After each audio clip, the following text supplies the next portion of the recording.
Dans pile un an, le 15 mai 2021, nous connaîtrons le vainqueur de la présidentielle française. Il reste un an et la classe politique se met en ordre de bataille pour la campagne.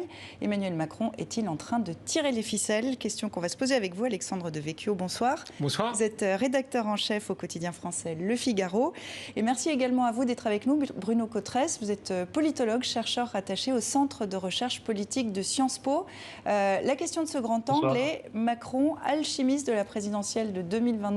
Pour rester dans cette image, Bruno Cotresse, quelle est sa pierre philosophale ? Alors c'est sûr que la pierre philosophale d'Emmanuel Macron va continuer à être le projet qui est son projet depuis le début. Je n'imagine pas qu'Emmanuel Macron va expliquer aux Français qu'il va modifier fondamentalement son projet. Au contraire, il va sans doute essayer de nous expliquer que les crises qu'il a traversées, qu'il l'ont affrontées, rendent encore plus nécessaire un deuxième mandat, c'est-à-dire d'aller jusqu'au bout de sa démarche. Et je pense qu'Emmanuel Macron va essayer de tout miser sur la manière dont il a fait face à ces différentes crises, les différentes réponses qu'il a apportées, le grand débat national, la crise des Gilets jaunes, la convention citoyenne, le quoi qu'il en coûte par rapport à la crise Covid. Donc Emmanuel Macron, je ne l'imagine pas, moi, dévier fondamentalement de sa ligne de départ. Et il va simplement nous expliquer que le pouvoir et les 5 ans d'expérience l'ont amené sans doute à avoir un exercice peut-être plus tempéré du macronisme. C'est l'argument classique, hein, pour suivre sa politique pour encore un quinquennat. Alexandre Devecchio, il n'est pas déclaré candidat pour l'instant. Est-ce qu'il va partir pour faire un tour des territoires en France? Tout le monde le dit en campagne. Est-ce qu'il pourrait toutefois ne pas se présenter ? Moi, je crois que beaucoup de choses sont encore possibles d'ici un an.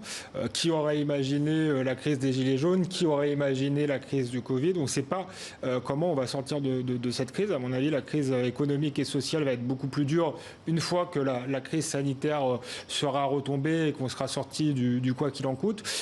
Donc, les choses sont imprévisibles. À un an de l'élection, la dernière fois, on pensait que François Hollande irait. Personne n'imaginait encore moins qu'on aurait en finale Emmanuel Macron, puis qu'Emmanuel Macron gagnerait. Qui s'est déclaré candidat à 6 mois de la présidentielle. C'était un peu le candidat des dernières minutes. La surprise, et puis tout le monde attendait le candidat de la droite qui n'était même pas au second tour. Donc je crois que rien n'est joué pour le moment. Après, ce qui est vrai, c'est qu'on a une recomposition du système politique qui se fait plus tellement sur un clivage droite-gauche, mais sur un clivage entre un centre plutôt européiste, plutôt libéral incarné par Macron. Justement, on va y venir.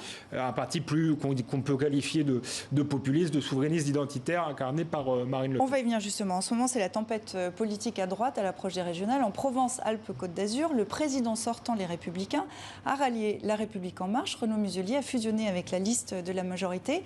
Bruno Cotresse, Emmanuel Macron mène une opération de déstabilisation de la droite, voire même essaie de siphonner la droite. C'est clair qu'au plan stratégique, c'est le projet d'Emmanuel Macron.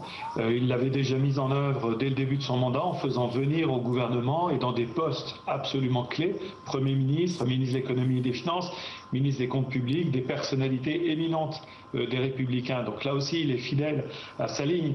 Par contre, je dirais que je serais prudent. C'est une chose que le président de la République veuille attirer vers lui les Républicains. Ça va être une autre paire de manches de le faire concrètement dans les urnes. Quand on regarde les données que nous publions au CEVIPOF, notre dernière enquête électorale, on voit qu'il y a quand même plus qu'une petite nuance entre les sympathies, les demandes, les valeurs des électeurs et des sympathisants républicains et ceux de la République En Marche. La fusion entre les deux n'est pas pour moi complètement évidente.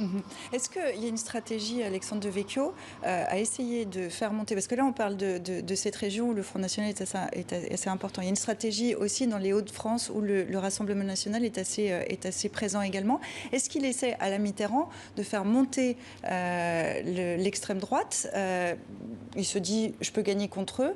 Essayer de créer un centre. Est-ce que c'est sa stratégie si on prend un peu de recul? Oui, je pense que c'est sa stratégie, en particulier dans les Hauts-de-France. Il a identifié que Xavier Bertrand était peut-être le candidat le plus dangereux pour lui. Il est crédité de 16% des sondages et on peut penser qu'il envoie Éric Dupond-Moretti pour mettre Xavier Bertrand en difficulté. Xavier Bertrand qui est en tête au premier tour et qui, s'y perdait quelques points, pourrait se retrouver en seconde position. Effectivement, c'est une stratégie qui rappelle celle de François Mitterrand.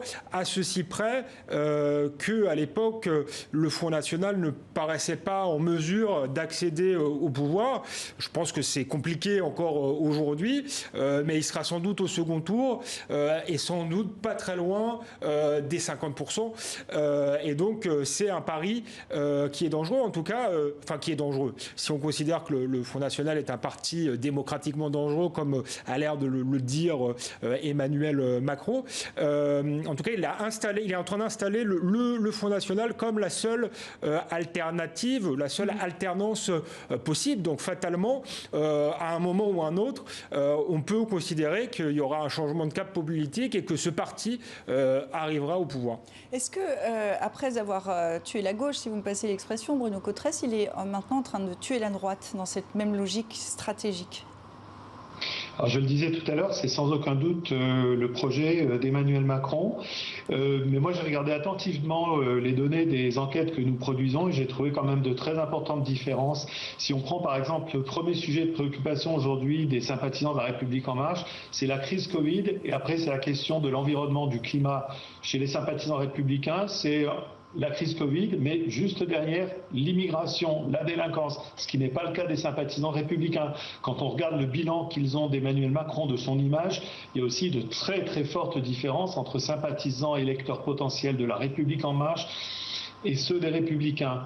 Donc ça va être très difficile pour Emmanuel Macron s'il y avait un bon candidat républicain, si par exemple Xavier Bertrand, catapulté par une éventuelle réélection à la tête des Hauts-de-France, arrivait finalement à prendre de l'envol dans sa campagne.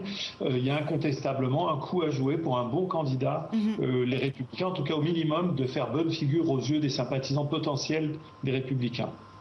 Et pour ça, il faut faire l'union au sein de la famille LR. Ce n'est pas le cas. Il y a 3 papables qui se distinguent en ce moment à droite. Michel Barnier, l'Européen, Valérie Pécresse, présidente de la région Île-de-France, Xavier Bertrand, dont on parlait à la tête des Hauts-de-France. Les 2 derniers ont quitté LR. Est-ce que qui peut faire cette union ?